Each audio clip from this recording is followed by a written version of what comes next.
Dahil sa sobrang pag-ibig, pwedeng mabulag ka. Kahit nakakakita ka naman talaga. Dahil sa sobrang pag-ibig, pwedeng maging bingi ka.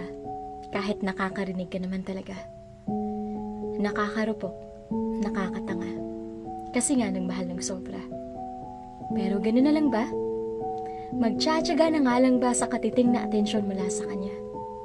Hahayaan na lang bang makontento sa trato niya sa'yo kahit alam mo kung ano ba talaga ang deserve mo? Oo, alam ko. Hanggat maaari magtitiis at magtitiis ka kasi mahal mo. Sobrang mahal mo. Kaya kahit nasasaktan ka na, hindi mo kayang bumitaw kasi akala mo hindi mo kayang wala siya. Ilang ulit mo na bang kinumbinsi ang sarili mo na magbabago din siya? Pero hanggang ngayon, ganun pa rin, diba? Napuno ka na lang ng mga pangako niyang magbabago siya na nauwi din pala sa wala. Ilang luha na ba ang naiiyak mo sa bawat masasakit na salitang binitawan niya sa'yo? Ilang pambabaliwala niya pa ba ang palalampasin mo? Gaano pa ba kasakit ang gusto mong maranasan para makita mo na hindi yan ang totoong pag-ibig na akala mo? Na hindi yan yung totoong pagmamahal na hinihiling mo? Na hindi yan yung klaseng pag-ibig na karapat-dapat para sa'yo?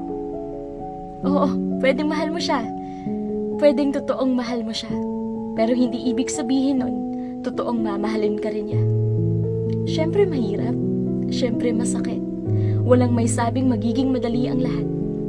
Mahirap bumitaw lalo na't minahal mo.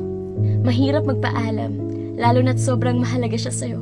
Mahirap tanggapin ang katotohanan na yung minahal mo, hindi pala ganun kalalim ang pagmamahal niya para sa'yo. Pero karapat dapat pa bang ipaglaban ang pagmamahala na ikaw lang naman ang totoong nagmamahal? Karapat dapat pa bang kumapit sa taong inakala mong magiging pahinga mo pero nagiging rason na kung bakit napapagod ka lalo?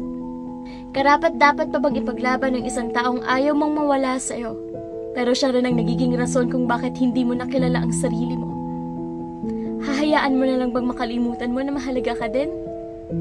Hahayaan mo na lang bang mawala ang ikaw para manatili lang siya sa iyong piling?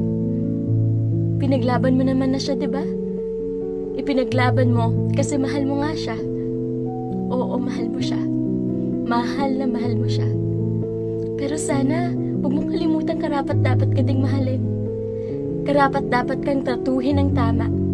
Karapat-dapat kang bigyan ng sapat na atensyon at aruga. Mahirap at hindi magiging madali. Pero huwag kang matakot bumitaw sa taong hindi ka kayang pahalagahan. Mahirap at hindi magiging madali, pero huwag kang matakot magpalaya ng isang taong hindi ka kayang mahalin ng tama. Deserve mong sumaya. Deserve mong maramdamang mahalaga ka. Deserve mong maging priority. Deserve mong ipagmalaki. Deserve mo lahat ng yan. Kaya please, never ever settle for less. Lagi mo yang tatandaan.